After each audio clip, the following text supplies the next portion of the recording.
जैसा कि त्योहारों का दौर है और त्यौहार धार्मिक रूप से बहुत इम्पॉर्टेंट हैं, लेकिन इनका एक आर्थिक दृष्टिकोण भी अलग होता है। भारत में चाहे विश्व में कितनी भी मंदी आ जाए, लेकिन भारत में मंदी का दौर आप बहुत कम देखने को मिलता है, क्योंकि यहाँ कंजम्पशन ज़्यादा है।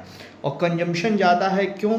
क्योंकि हमारे यहाँ हर सेकेंड मंथ में त्यौहार होता है, फेस्टिवल्स होते हैं जो इकोनॉमी को रन करते हैं।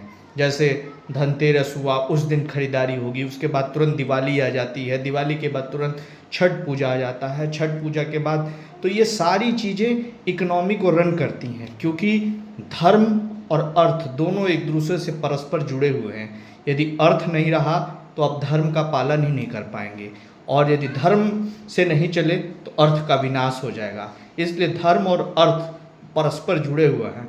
और यहाँ तक कि IMF ने भी भारत को एक ग्रोथ इंजन का वो दिया, संज्ञा दी है, और वहीं चाइना का ग्रोथ डीएसिलेट हो रहा है और भारत का ग्रोथ एसिलरेट है। अराउंड IMF ने 6.6% इसका प्रोजेक्शन दिया है, जिससे इंडिया अपने ग्रोथ मोमेंटम को मेंटेन करेगा।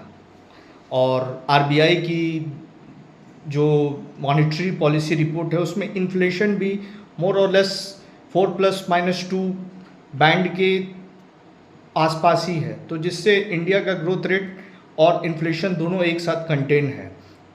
और जो हमारी क्या कहते हैं कि जो हमारा विकसित भारत बनने का सपना है, वो शायद उस दिशा में we are heading towards. But अभी भी हमें बहुत कुछ काम करना बाकी है, अभी भी हमें कई मानकों पे सुधार करना है, जिससे हम उस लेवल तक पहुंच पाएँ और एक विकसित देश के रूप में अपने आप को फिर से स्थापित कर पाएँ।